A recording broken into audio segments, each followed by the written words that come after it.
perbedaan signifikannya seperti apa? Adalah bagaimana mendekati masalah pendidikan matematika. Ingin belajar di S3 terutama untuk mempelajari pendidikan matematika itu bisa lebih cepat, tapi dengan kualitas yang baik juga, yang berkelas lah paling tidak, seperti itu.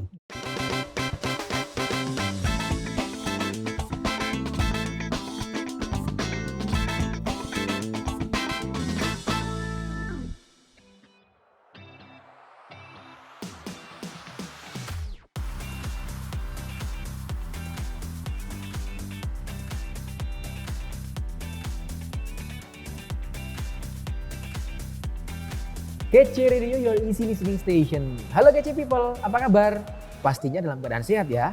Nah, hari ini saya masih berada di program Pasca Sarjana Universitas Negeri Surabaya. Seperti biasa di Bincang Unesa kita akan menyajikan informasi seputar Universitas Negeri Surabaya. Tentunya program studi yang ada di Pasca Sarjana. Nah, sudah hadir bersama saya di sini dua Kaprodi, S2 dan S3 Pendidikan Matematika. Nah, di samping saya ada Bapak Dr. Agung Lugito MS selaku Kaprodi S2 Pendidikan Matematika. Halo Pak Agung, apa kabar Bapak? Baik, sehat. terima kasih. Yeah. Untuk 2 tahun kita tidak bertemu dengan mahasiswa karena pandemi. Semuanya serba online. Nah, sekarang sudah berangsur-angsur membaik, bertemu lagi dengan mahasiswa. Bagaimana perasaannya Pak Agung? Senang sekali, ya, senang sekali karena kami yakin bahwa dengan tatap muka belajar itu akan lebih optimal. Jadi karena itulah senang sekali. Senang sekali karena belajar lebih optimal, bertatap muka langsung dengan mahasiswa. Nah, di samping Pak Agung ada Kaprodi S3 Pendidikan Matematika, Bapak Profesor Dr. Tatak Yuli Eko Siswono MPD. Assalamualaikum Prof. Tatak. Waalaikumsalam, alhamdulillah ya. Apa kabar Prof? Alhamdulillah sehat. Ya. Senang seperti Pak Agung karena bertemu mahasiswa? Ya, tentu senang sekali bertemu dengan mahasiswa. Kita sudah mulai bertatap muka dan juga ada hikmahnya juga menggunakan ketika pandemi kita juga luar biasa memanfaatkan daring. Jadi kita sudah mulai blended atau hybrid learning sekarang ini. Luar biasa. Ya. Jadi mahasiswa sudah mulai terbiasa ya. Dan teknologi yang belum diketahui saat sebelum pandemi sudah diketahui semuanya, dan sekarang sudah familiar antara dosen dan mahasiswa. Saya kira aksesnya akan lebih mudah gitu untuk berkuliah di pasca sarjana. Ya. Baik. Nah, Kece People, kali ini saya akan mengupas tuntas seputar program studi Pendidikan Matematika S2 dan S3. Langsung bersama kaprodinya masing-masing, ada Pak Agung dan ada Profesor Tatak. Nah, dari kedua program studi ini yang notabene sama, tapi di jenjang S2 dan jenjang S3, perbedaan signifikannya seperti apa, Pak Agung? Tentu saja perbedaannya di tujuan ya, yang tujuan dan jalan yang akan ditempuh untuk mencapai tujuan itu. Jadi yang utama adalah bagaimana mendekati masalah pendidikan matematika. Kalau di S2 itu lebih dianjurkan untuk menggunakan satu pendekatan yang disebut interdisipliner dan multidisipliner.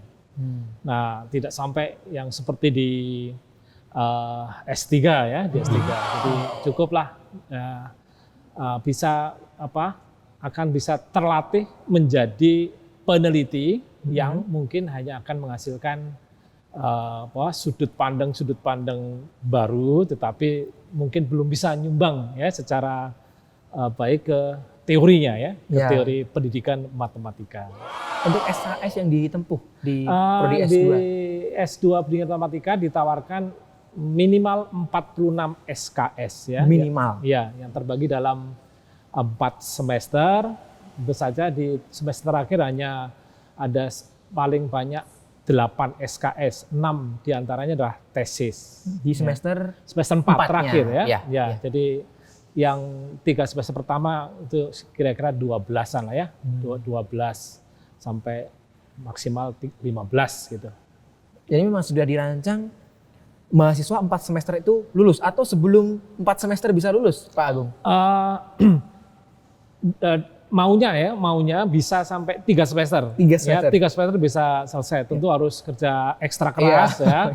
Jadi satu ya, proposal itu bisa ditempuh, proposal tesis itu bisa ditempuh di akhir semester 2 karena di semester awal ya, semester 2 awal mereka sudah disediakan pembimbing tesisnya. Jadi kalau mau serius kerja keras, saya kira bisa ya menempuh 3 semester lulus S2.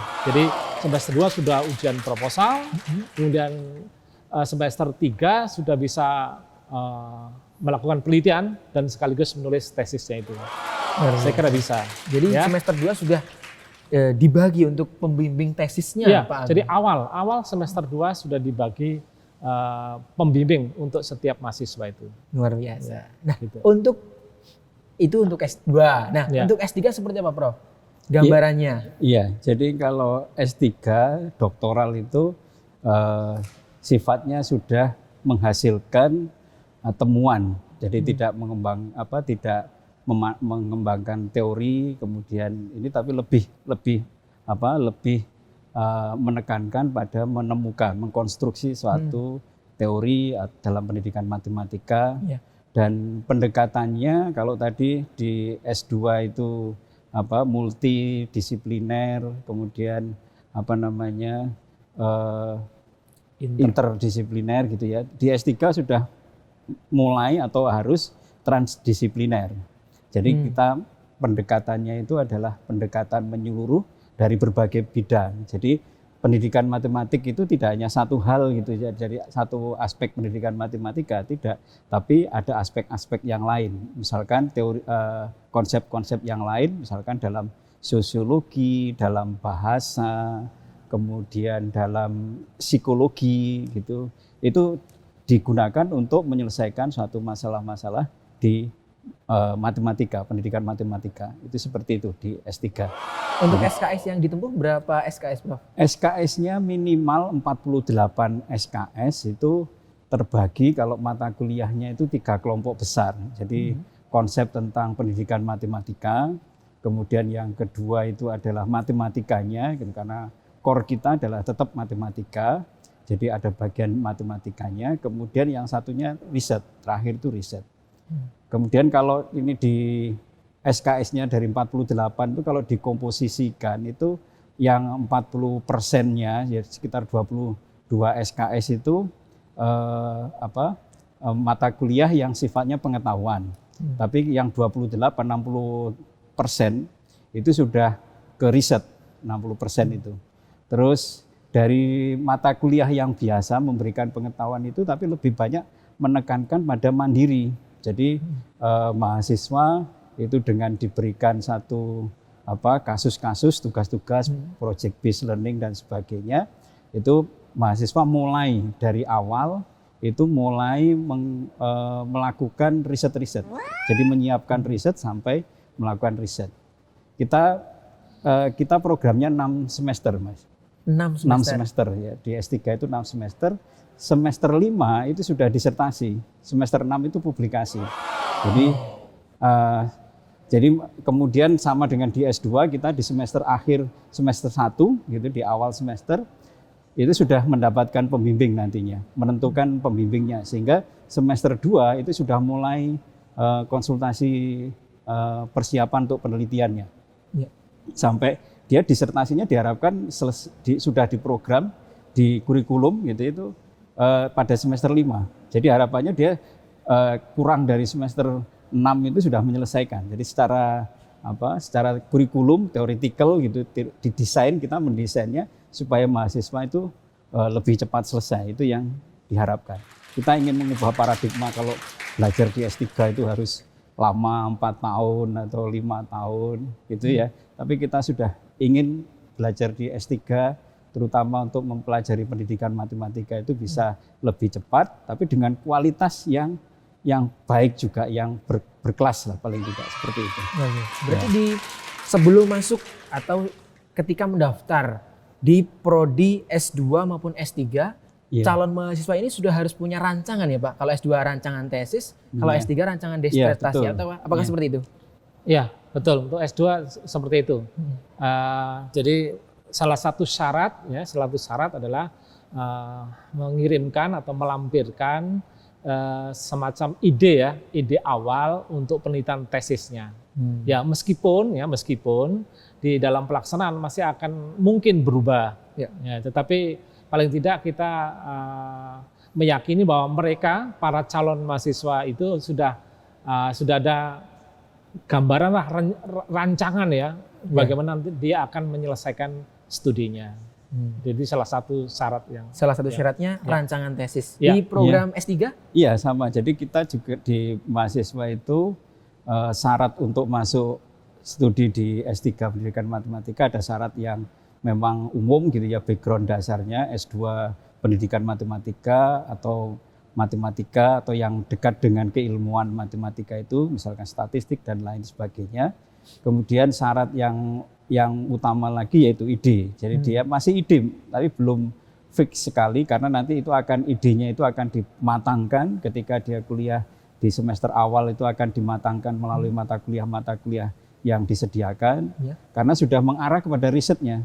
Jadi tugas-tugas yang diberikan itu sudah mengarah kepada risetnya. Jadi mahasiswa perlu menemukan idenya dulu tentang konsep apa. Misalkan mau meneliti tentang konsep berpikir kreatif misalnya. Di awal sudah dia punya. Kemudian mata kuliah yang lainnya itu akan mendukung sampai ujian proposal dan disertasinya, itu seperti itu. Jadi memang semuanya sudah punya rancangan sebelum masuk di program studi S2 maupun S3 pendidikan matematika. Nah, Prof. Tatak tadi sudah menyampaikan gambarannya bahwa background pendidikan sebelum masuk S3 pendidikan matematika. Apakah background itu juga sama di program studi S2 matematika, Pak Agung? Betul, hampir sama. Kami menetapkan background S1-nya itu adalah matematika, matematika murni. Dan pendidikan matematika. Gitu.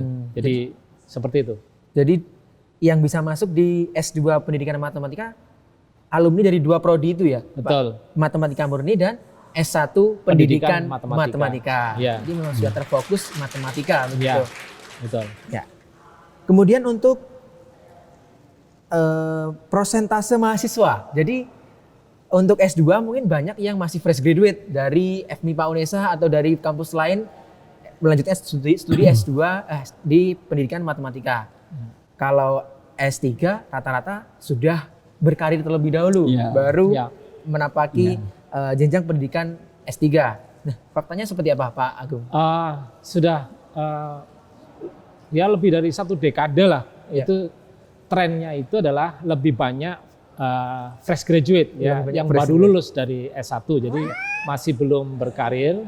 Meskipun ada beberapa di antara fresh graduate sudah secara informal, misalnya privat les privat tetapi secara formal belum.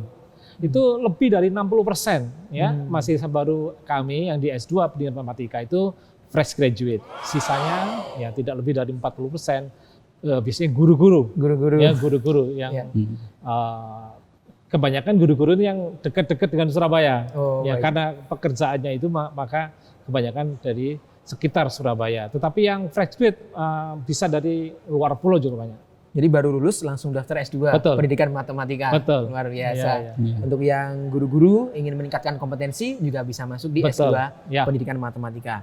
Nah, untuk program S3 pendidikan matematika ini memang rata-rata memang sudah berkarir ya Prof ya di luar sana. Seperti apa? Jadi betul kalau S3 itu rata-rata adalah di pendidikan matematika itu dosen gitu ya. Terus ini juga sudah punya karir di luar gitu ya. Tapi trennya juga mulai muncul gitu ya, karena di sekarang itu kan mungkin sudah meningkat. Jadi lowongan kerja untuk menjadi dosen kalau dulu lulus S2 sekarang kan mulai meningkat.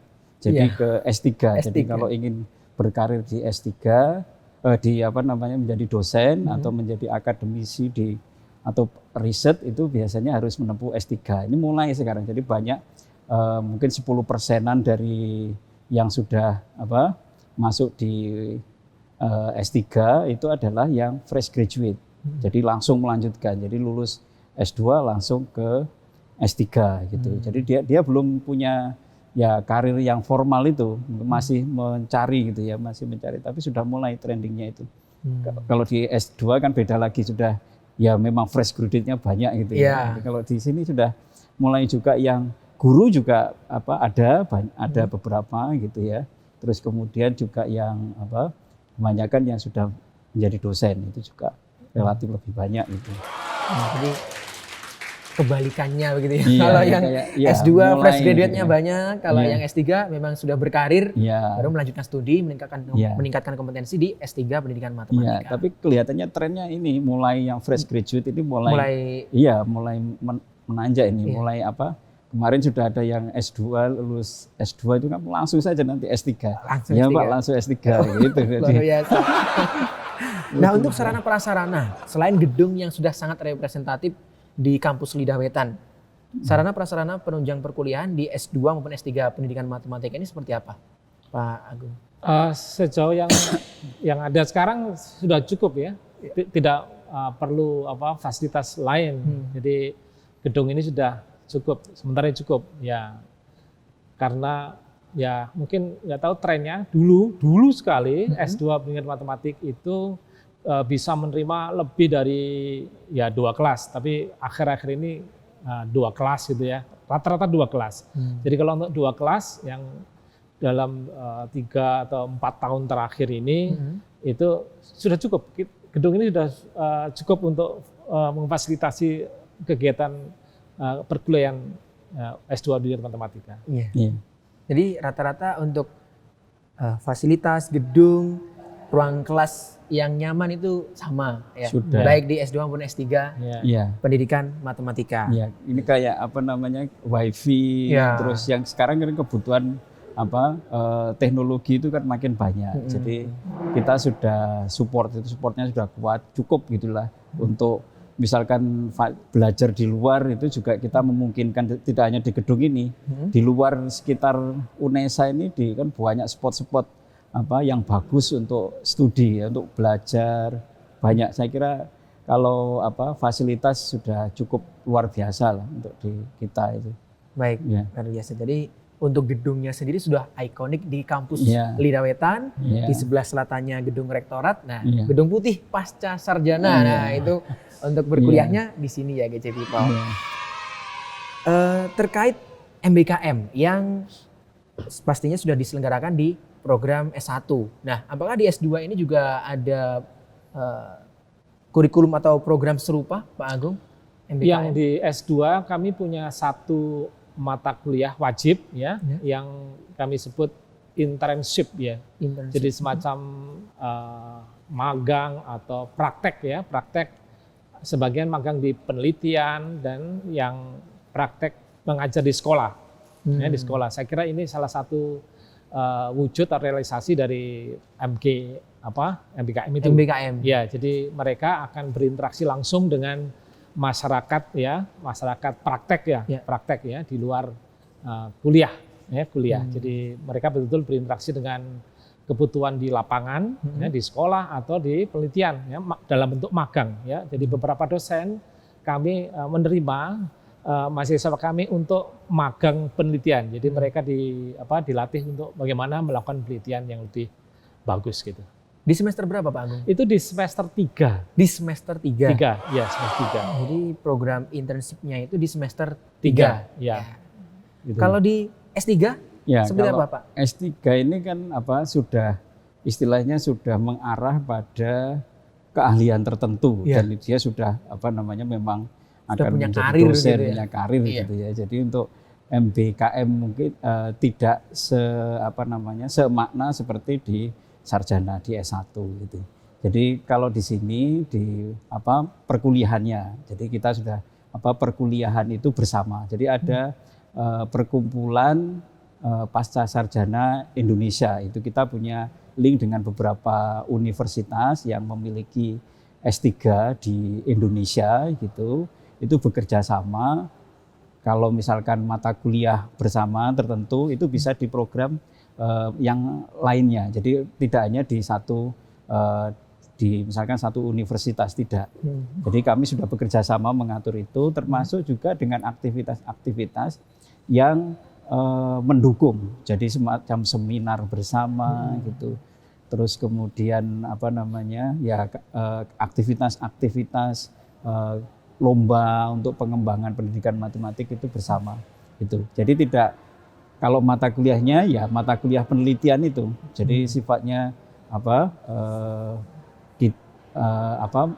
dosen tertentu memberikan kuliah gitu di satu tempat, kemudian mahasiswa lainnya itu mengikuti kayak kuliah tamu begitu, semacam itu salah satu programnya untuk MBKM di kita. Jadi memang belum, tidak ada misalkan konsep yang dikonstruksi di S3 itu seperti apa. Jadi kita lebih improvisasi seperti, jadi yang sudah ada yang kita kembangkan itu. Kalau di S2 mungkin ada internship, di S1 di mata kuliah itu, karena lainnya semuanya sih mahasiswanya sendiri yang harus mencari kan. Memang dari awal dia sudah mandiri memikirkan idenya. Kalau dia misalkan akan magang di tempat lain ya tetap dipersilahkan.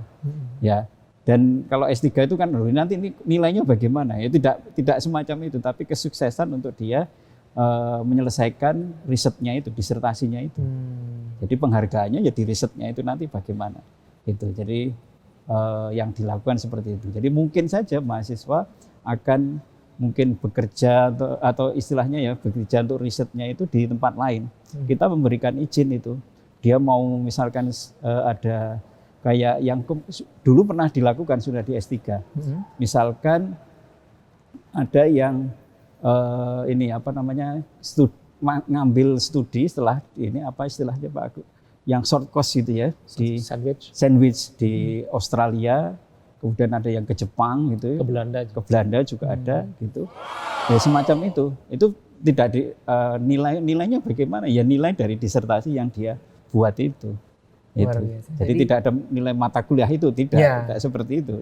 Jadi penerapannya, konsepnya tidak sama dengan yang di S1 MBKM-nya seperti itu ya, Prof. Yang dijelaskan Prof. Tatak tadi sudah menyinggung terkait kerjasama sampai ke luar negeri juga. Nah, ini untuk di S2 Pendidikan Matematika seperti apa Pak Agung untuk jalinan kerjasamanya? Oke, seperti yang disampaikan oleh Prof. Tatak tadi, kami juga tergabung dalam perkumpulan ya, perhimpunan program pasca sarjana pendidikan matematika Indonesia. Jadi berarti S2 dan S3 begitu? Betul. Jadi itu jadi satu wadah untuk kerjasama, dan kami sudah menandatangani MOU antar universitas yang membawai setiap program studi itu. Dan di antar prodi sendiri, saya beberapa waktu lalu kami juga sudah menandatangani semacam perjanjian kerjasama antar prodi, ya misalnya untuk kepentingan misalnya penelitian, pengabdian kepada masyarakat, dan juga dalam aktivitas pendidikan misalnya menguji bersama, ya tesis misalnya. Nah itu kami sudah mulai, cuma realisasinya akan segera kami wujudkan nanti, misalnya bagaimana menghargai, ya misalnya saya dosen S2 Pendidikan Matematika menguji di S2 Pendidikan Matematika di universitas lain. Nah, cuma penghargaannya sedang kami pikirkan, tapi sudah kita mulai itu. Jadi dengan demikian kita bisa memiliki semacam sudut pandang berbeda dari luar sana, dan tidak hanya di UNESA saja. Ini akan betul-betul akan memperkaya. Jadi kita sudah melakukan itu. Jadi gitu. Jadi jalinan kerjasama memang sudah dijalin dengan berbagai instansi dan juga lembaga, baik itu S2 maupun S3 Pendidikan Matematika. Untuk KC People di rumah yang ingin tahu lebih jauh terkait pendaftaran, kemudian dosen dan lain sebagainya, mungkin bisa mengakses website atau sosial media, Pak? Ada, kami sudah menyediakan di website Pasca Sarjana UNESA, itu sudah ada beberapa informasi yang tersedia. Jadi termasuk dosennya itu siapa, kemudian keahliannya apa di situ, kemudian karya-karyanya seperti apa. Bisa diakses langsung di pascasarjana.unesa.ac.id. Ya, di situ bisa langsung klik, nanti akan banyak informasi yang bisa diakses. Ya, untuk mengetahui lebih jauh mengenai S2 maupun S3 S3, pendidikan juga ada matematika. Iya, betul. Ada di websitenya sudah tersedia gitu. Jadi kalau yang tadi Pak Agung, kita kerjasamanya kalau S3 itu lebih berupaya ini sekarang dikembangkan untuk ke luar negeri, jadi internasional. Jadi kalau kita punya alumni itu sudah 168 alumni S3 Pendidikan Matematika Doktor, dan itu di wilayah Indonesia mulai dari Aceh sampai dari Papua itu 168, kemudian profesornya itu sudah 25, artinya jalinan kerjasama secara keseluruhan misalkan lembaga maupun perorangan itu sudah terjalin gitu. Dan kita mengembangkan untuk yang ke luar negeri, jadi misalkan untuk menjadi dosen tamu atau dosen, jadi mengajar sekaligus di tempat kita, itu kita kembangkan, sudah kita desain dan nanti akan kita realisasikan lebih jauh ke depan. Jadi kerjasamanya kita lebih kita tingkatkan. Jadi kalau menguji tadi di S3 memang wajib gitu, dari eksternal itu wajib. Kalau di S2 memang di aturan kita, di panduan kita kan belum. Cuma itu akan kita tingkatkan terus menerus gitu. Jadi untuk S3 kita harapkan lebih ke internasional itu. Lebih ke internasional. Iya. Baik, sebelum kita mengakhiri untuk perbincangan hari ini, mungkin ada closing statement dari Pak Agung dan juga Prof. Tatak untuk KC People yang ingin atau berkeinginan masuk di program studi S2 maupun S3 Pendidikan Matematika. Silakan Pak Agung. Ya, jangan ragu ya, marilah bergabung ya ke S2 Pendidikan Matematika UNESA. Kami punya pengalaman yang cukup panjang karena ya S2 Pendidikan Matematika kami itu yang pertama di Indonesia. Jadi usianya sudah lebih dari 30 tahun ya. Dan kami punya SDM yang cukup ya. Kami punya sekitar 22 SDM yang merupakan lulusan baik dalam negeri maupun dari luar negeri. Ya, kami siap untuk membimbing Anda menjadi ahli ya, ahli pendidikan matematika yang bisa ikut ya memajukan pendidikan matematika Indonesia. Jadi kami siap untuk membimbing Anda semua. Sekali lagi. Terima kasih Pak Agung. Ya. Prof. Tatak silakan closing statement untuk KC People. Terima kasih. Jadi di S3 Pendidikan Matematika itu juga pertama di Indonesia, dan kita sudah alumni kita menyebar dari Sabang sampai Merauke, dan juga SDM kita. Jadi di SDM untuk S3 ini banyak, dan mahasiswa kita sekarang itu 79 mahasiswa, dan sebagian besar lebih dari 45% atau 45% itu ya, itu adalah beasiswa, mendapatkan beasiswa. Jadi kalau Bapak Ibu, teman-teman yang lulus S2 matematika atau pendidikan matematika, silahkan bergabung dengan kami di S3 Pendidikan Matematika. Kita akan mengajarkan nilai-nilai sebagai seorang cendekiawan pendidikan matematika yang seperti apa, dan itu sudah menjadi ikon gitu ya, ikon di S3 Pendidikan Matematika. Saya kira itu, terima kasih, selamat bergabung di S3 Pendidikan Matematika. Luar biasa, terima kasih Prof. Tatak, terima kasih Pak Agung. Semoga ini juga bisa memberikan wawasan untuk KC People dan mempersiapkan diri untuk masuk di prodi S2 Matematika maupun S3 Pendidikan Matematika. Nah KC People, itu dari obrolan saya bersama narasumber yang luar biasa dari Kaprodi S2 dan S3 Pendidikan Matematika. Untuk kalian yang ingin atau berkeinginan melanjutkan studi di S2 maupun S3, jangan ragu lagi untuk masuk dan bergabung menjadi Akademika Universitas Negeri Surabaya. Nah KC People, sampai jumpa di episode selanjutnya di Bincang Unesa KC Media. Jangan lupa untuk share, like, dan komen video ini agar banyak teman-teman kita yang teredukasi juga. Mufti pamit, terima kasih. KC Radio, your easy listening station. Sampai jumpa. Sampai jumpa, terima kasih.